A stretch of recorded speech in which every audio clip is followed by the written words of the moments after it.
Class 10-এর summative পরীক্ষাগুলোতে test পরীক্ষা এবং ফাইনাল পরীক্ষার জন্য তোমাদেরকে এডিটোরিয়াল লেটার লেখা শিখতে হবে। এডিটোরিয়াল লেটার কী সেটা তো তোমরা জানো, আগের ক্লাসে তার ইন্ট্রোডাকশন পেয়েছো।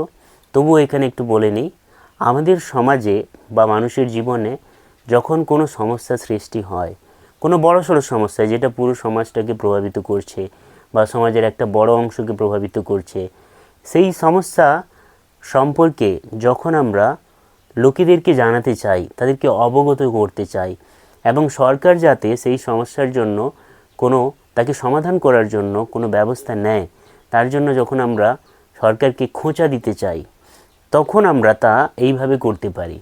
কোনো গুরুত্বপূর্ণ খবর কাগজের সম্পাদককে বা এডিটরকে আমরা চিঠি লিখব, সেই চিঠিতে আমাদের সমস্যার কথাগুলোকে জানাবো এবং তিনি এডিটর, খবর কাগজের সম্পাদক বা এডিটর, তিনি তার খবরের কাগজে আমাদের ওই চিঠিটাকে প্রকাশ করবেন এবং ওই চিঠি লোকেরা পড়বে এবং তার থেকে তারা জানতে পারবে যে বাস্তবে কী হচ্ছে কী না হচ্ছে। তাকেই আমরা জেনারেলি এডিটোরিয়াল লেটার বলে জানি। যাই হোক, দেখো, এডিটোরিয়াল লেটার লেখার জন্য তার শুরুটা এরকম হওয়া উচিত, তোমরা সকলেই জানো, আমি তবু এখানে বড় বড় করে লিখেছি। প্রথমে এডিটরের একটা তার যে অ্যাড্রেস থাকে সেই অ্যাড্রেসটা লিখতে হবে, টু দি এডিটর, সম্পাদকের কাছে লেখা হচ্ছে। ওই সম্পাদক কোন খবরের কাগজের? তিনি হচ্ছেন দ্য স্টেটসম্যান, এই ইংরেজি খবরের কাগজের। এবং তার অফিস কোথায় রয়েছে? তার অফিসের অ্যাড্রেস হচ্ছে 4 চৌরিঙ্গি স্কোয়ার, ক্যালকাটা 7,01,000। এইটা হচ্ছে তার অ্যাড্রেস। এবং আমাকে অবশ্যই তারপর সাবজেক্টটা দিতে হবে, কিসের সম্পর্কে আমি এডিটোরিয়াল লেটার লিখছি। আজকে আমরা যে এডিটোরিয়াল লেটারটা লিখব সেটার সাবজেক্ট হচ্ছে ব্যাড কন্ডিশন অফ রোডস, রাস্তার খারাপ অবস্থা। তুমি যে লোকালিটিতে থাকো সেখানে রাস্তাগুলোর খুব নাজেহাল অবস্থা, লোকেরা যাতায়াত করতে পারে না, রাস্তা গর্তে ভর্তি হয়ে গেছে, তারপর পিচের পিচ উঠে গিয়ে ছোট ছোট পাথর বেরিয়ে এসেছে। যখন লোকেরা যাতায়াত করে তাদের অস্বস্তি মনে হয়, বিশেষ করে যারা সাইকেলে যায়। এবং বৃষ্টির সিজনগুলোতে যখন সেই গর্তগুলোতে জল ভরে যায় তখন দুর্ঘটনা হওয়ার সম্ভাবনা থাকে, অনেকে পড়েও যায়। এই সমস্ত অসুবিধার কারণে তুমি এডিটরকে চিঠি লিখছো, কারণ সরকার রাস্তা খারাপ হয়ে গেছে তবুও সেটাকে ঠিক করার কোনো ব্যবস্থা নিচ্ছে না। এই বিষয় নিয়ে আজকে আমরা এডিটোরিয়াল লেটার লিখব। এটা মুছে দিই, তারপর তার মেন বডিতে আসবো। এবার আসি চিঠিটার আসল বডিতে। এখানে শুধু তার মূল কথাগুলো লেখা রয়েছে যে রাস্তা খারাপ সম্পর্কে আমাদেরকে এডিটরকে চিঠি লিখতে হবে। আমি কিছু সেন্টেন্স অলরেডি এখানে লিখে রেখেছি, এটা শেষ নয়, এটা কিছুটা লেখা হয়েছে এবং এটাকে মুছে পুনরায় আমরা তার বাকি অংশটা লিখব। দেখো, আমি তোমাদেরকে আগেই বলে দিয়েছিলাম যে এডিটোরিয়াল লেটারের যে কোনো বিষয় সম্পর্কেই এডিটোরিয়াল লেটার লিখতে আসুক, সেই লেটারের কিছু অংশ, শুরুর কিছু অংশ এবং শেষের কিছু অংশ তোমাদেরকে মনে রাখতে হবে। যাই হোক, আমি পড়ছি এবং একের পর এক আমি তোমাদেরকে বুঝিয়ে বলবো। শুরুতে লিখেছি, sir, through the columns of your esteem daily I wish to voice my concern over. আমি তোমাদেরকে ক্লাসে আগেও বলে দিয়েছিলাম যে কোনো এডিটোরিয়াল লেটারের এই শুরু থেকে ওভার পর্যন্ত তোমরা মুখস্থ করে রাখবে এবং এটা হচ্ছে তার প্রথম লাইন, এটা তার ইন্ট্রোডাক্টরি সেন্টেন্স। তারপর লিখেছি, the bad condition of roads in our locality. অর্থাৎ মহাশয়, আপনার খবর কাগজের কলামগুলোর দ্বারা বা স্তম্ভগুলোর দ্বারা আমি আমাদের এলাকায় রাস্তা যে খারাপ রয়েছে সেই সম্পর্কে আমার চিন্তা প্রকাশ করতে চাই। পুনরায় পড়ি। Through the columns of your esteemed daily, I wish to voice my concern over the bad condition of roads in our locality. এই যে ভয়েস কথার অর্থ হচ্ছে জানানো বা প্রকাশ করা। এখানে ভয়েস কথার অর্থ কণ্ঠস্বর নয়, এটা একটা ভার্ব। তারপরে আমি একটা প্যারাগ্রাফ ছেড়ে লিখেছি, কত সহজ সেন্টেন্সগুলো দেখো, বোঝার চেষ্টা করো। Ours is a semi-urban locality. Semi-urban কথাটা একটু বোঝার ব্যাপার রয়েছে। এই যে আরবান, URBAN, আরবান কথার অর্থ হচ্ছে শহুরে মানে শহর সম্পর্কীয়। সেমি মানে হচ্ছে আংশিক, পেনের কালি শেষ হয়ে এসছে। আংশিক। যখন বলছি ours is a semi urban locality, তার মানে আমাদের এলাকাটা পুরোপুরি গ্রাম্য নয়, পুরোপুরি গ্রামীণ নয়, আমাদের এলাকাটা আংশিক শহরের মতো প্রায় আর কি বলা যেতে পারে। দেখো আমি জানি যে তোমরা সবাই গ্রামে বাস করো, কিন্তু এটা পরীক্ষার খাতায় লেখার জন্য আমি শুধু এটা লিখেছি। খুব সহজ সেন্টেন্স। তারপর সেমিকোলন দিয়েছি। An intricate wave of asphalt roads runs through it. বোঝাচ্ছি, পুরো বিষয়টা বোঝাচ্ছি। দেখো, ইন্ট্রিকেট কথার অর্থ হচ্ছে জটিল, ওয়েব মানে হচ্ছে জাল। আচ্ছা, একটু কল্পনা করে দেখো তো, যদি এইখানে ছবিটা আঁকার চেষ্টা করছি, যদি এটা তোমাদের এলাকা হয়, কল্পনা করে দেখো একটা রাস্তা এদিক থেকে এসে গ্রামে ঢুকেছে, তোমাদের এলাকায় ঢুকেছে, এবং এরকমভাবে সে গ্রামের বিভিন্ন দিক দিয়ে গেছে এবং গ্রাম থেকে বেরিয়ে গেছে। এটা রাস্তা আমি কল্পনা করছি। তাছাড়া গ্রামের মধ্যে আরও ছোটোখাটো রাস্তা এখানে মিশেছে, এখানে মিশেছে বা এখানে মিশেছে। এই রাস্তা কি গ্রামের মধ্যে একটা জাল সৃষ্টি করছে না? নিশ্চয়ই। সেটাকে বর্ণনা করার জন্যই আমি ওয়েব কথাটা ব্যবহার করেছি। ওয়েব কথার অর্থ হচ্ছে জাল। ইন্ট্রিকেট কথার অর্থ হচ্ছে জটিল। তোমার যদি কঠিন মনে হয় এই শব্দটা ইন্ট্রিকেট, তুমি এটা লিখবে না। আর বোঝার ব্যাপার আছে, যদি তুমি ইন্ট্রিকেট শব্দটা না লেখো তাহলে অ্যান ব্যবহার করবে না, এ ব্যবহার করবে। তখন তুমি লিখবে a wave of asphalt roads. Asphalt কথার অর্থ কী? অ্যাসফল্ট রোড কথার অর্থ হচ্ছে পিচের রাস্তা। অ্যাসফল্ট মানে পিচের রাস্তা। হ্যাঁ, আমাদের গ্রামের মধ্য দিয়ে, আমাদের এলাকার মধ্য দিয়ে একটা জটিল পিচের রাস্তার একটা জটিল জাল ছুটে গেছে। এটা একটা আলংকারিক ভাষা বলা যেতে পারে। তাহলে কি হলো প্রথম লাইনটা? Ours is a semi urban locality, আমাদের এরিয়া হচ্ছে আংশিক শহুরে।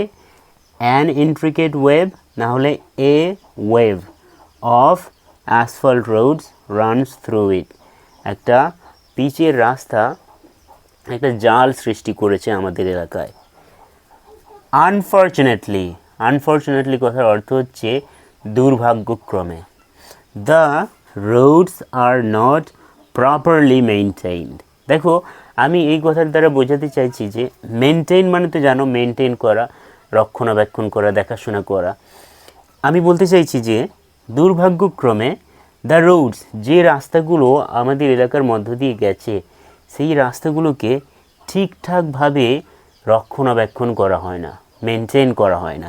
প্রপারলি মানে ঠিকঠাকভাবে। They are riddled with potholes and small stones. Small Stones কথার অর্থ তো তোমরা জানো, ছোট ছোট পাথর। পথহোল মানে জানো? পথহোল কথার অর্থ হচ্ছে রাস্তায় যে গর্ত সৃষ্টি হয়, ওটাকে আমরা পথহোল বলি। দেখো, দে আর রিডেলড উইথ, এই যে রিডেলড উইথ, এটা একটা ফ্রেজাল ভার্ব। এই রিডেলড উইথের অর্থ হচ্ছে ফুল অফ। আমি এখানে লিখতে পারি, রিডেলড উইথের অর্থ হচ্ছে ফুল অফ মানে ভর্তি। এই রাস্তাগুলো কিসে ভর্তি? পথহোল, গর্তে ভর্তি, অ্যান্ড স্মল স্টোনস, এবং ছোট ছোট পাথরের টুকরোয় ভর্তি। তুমি যদি রিডেলড উইথ মনে রাখতে না পারো, তুমি তার পরিবর্তে ফুল অফ কথাটা ব্যবহার করবে। তুমি বলতে পারো they are full of potholes and small stones. বোঝা গেছে? তারপরে লাইন লিখেছি, travelling is not only uncomfortable but also hazardous. এই অংশটা আগে বুঝি। ট্রাভেলিং মানে যাতায়াত করা, ওই রাস্তা দিয়ে যাতায়াত করা শুধুমাত্র আনকমফোর্টেবল মানে অস্বস্তিকর, শুধুমাত্র অস্বস্তিকর নয়, বাট অলসো হ্যাজার্ডাস। হ্যাজার্ডাস কথার অর্থ হচ্ছে রিস্কি। এইখানে লিখি রিস্কি, RISKY, রিস্কি। যেদিক দিয়ে গেলে অনেক রিস্ক আছে। তুমি যদি হ্যাজার্ডাস শব্দটা না মনে রাখতে পারো, তুমি রিস্কি শব্দটা ব্যবহার করতে পারো। Travelling is not only uncomfortable but also hazardous বা রিস্কি। কমা দিয়ে লিখেছি পার্টিকুলারলি বিশেষ করে for bicycle and two wheeler riders, এখানে এস দিতে আমি ভুলে গেছি, রাইডার্স। বিশেষ করে কাদের পক্ষে ওই রাস্তা দিয়ে যাতায়াত করা অস্বস্তিকর এবং রিস্কি, সেটা হচ্ছে যারা সাইকেল নিয়ে যায়, বাইসাইকেল, আর যারা টু হুইলার নিয়ে যায় অর্থাৎ বাইক নিয়ে যারা যায়, টু হুইলার রাইডার্স। বুঝতে পেরেছো? তারপরে দেখো মোরওভার, এই মোরওভার কথার অর্থ হচ্ছে তাছাড়াও, এই প্রবলেমগুলো ছাড়াও। The risk of accidents rises when the potholes get filled with water during the rainy season। খুব সহজ লাইন, দেখো বাবু বোঝার চেষ্টা করো।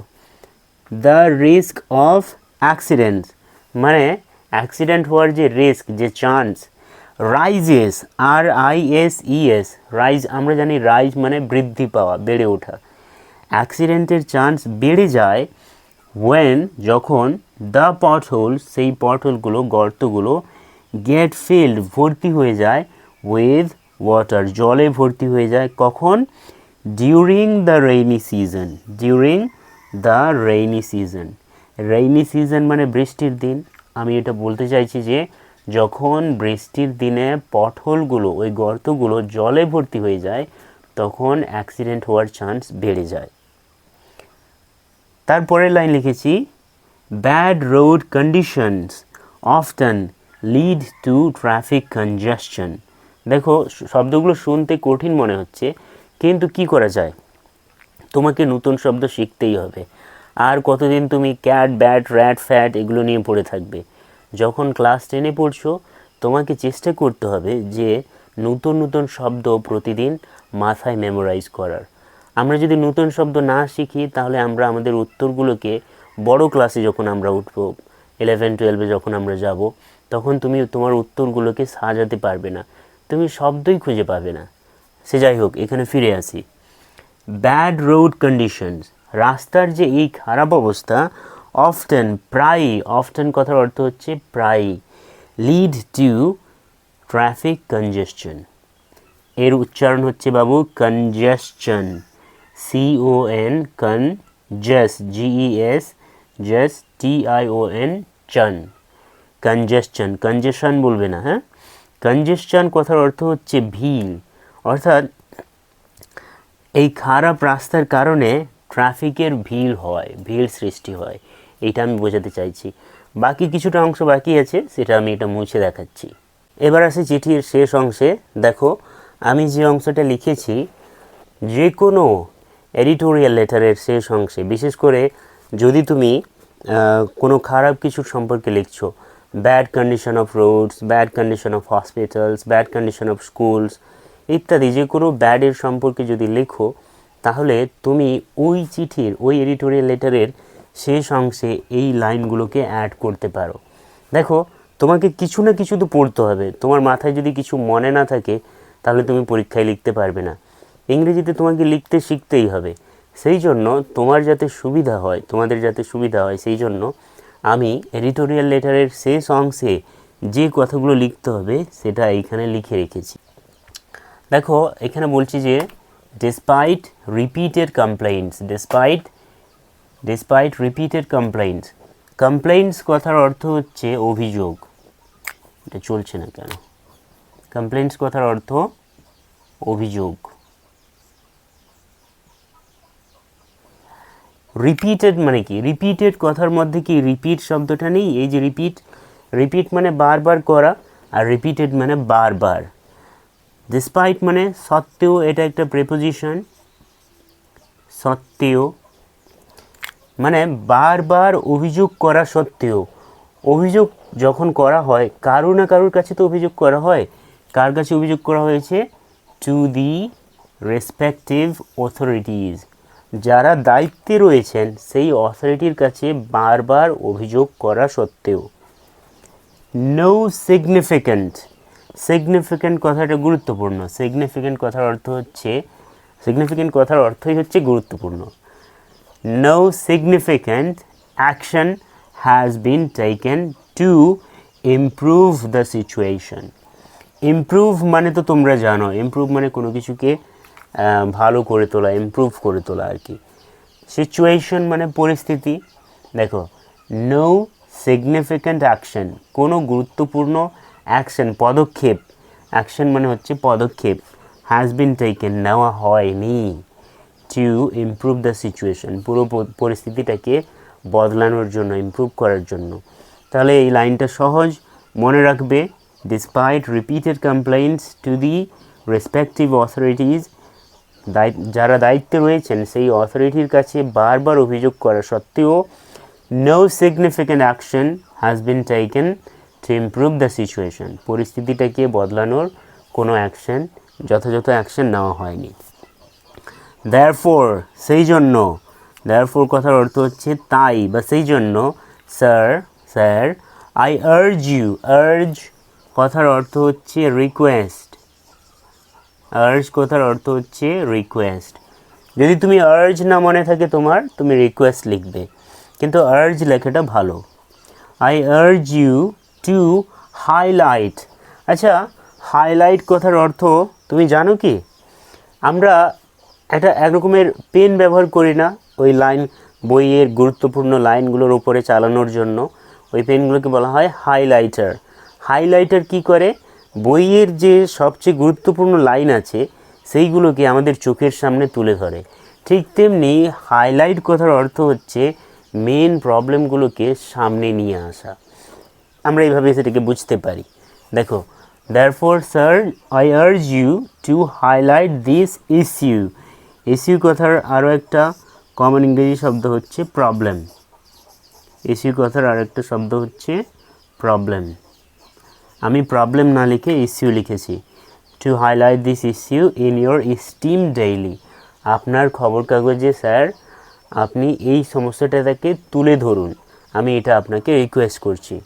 And call for, Babu call for মানে একটা ফ্রেজাল ভার্ব, এই ফ্রেজাল ভার্বের ইংরেজি শব্দ হচ্ছে ডিমান্ড, এবং দাবি করা, এবং দাবি করুন immediate action from the authorities, আপনি সমস্যাটাকে খবর কাগজে তুলে ধরুন এবং যারা দায়িত্বে রয়েছেন, অথরিটিতে যারা রয়েছেন তাদের কাছ থেকে আপনি অ্যাকশন দাবি করুন, যে আপনি তাদের বলুন যে এর বিরুদ্ধে, এই রাস্তা যে খারাপ তার জন্য আপনাদের অ্যাকশন নেওয়া প্রয়োজন। খুবই সহজ, পুনরায় মনে করিয়ে দিই, এই অংশটুকু তোমরা যে কোনো ব্যাড এর সম্পর্কে যখন এডিটোরিয়াল লেটার লিখছো, bad condition of hospitals, bad condition of roads, bad condition of school, college, markets যা কিছুই থাকুক, সেই সমস্ত কিছুর সম্পর্কে লিখলে শেষের অংশে তোমরা এটা জুড়ে দেবে, মুখস্থ করে রাখবে বাবু। শেষে চিঠিটা লিখেছি ইয়োর সিনসিয়ারলি বা ইয়োর্স ফেথফুলি, নিজের নাম লিখবে, একে অ্যাড্রেস অ্যান্ড ডেটটা লিখবে। এই অংশগুলো, এই রকমের এডিটোরিয়াল লেটারগুলো যখন বারবার প্র্যাকটিস করবে তখন তুমিও লিখতে পারবে।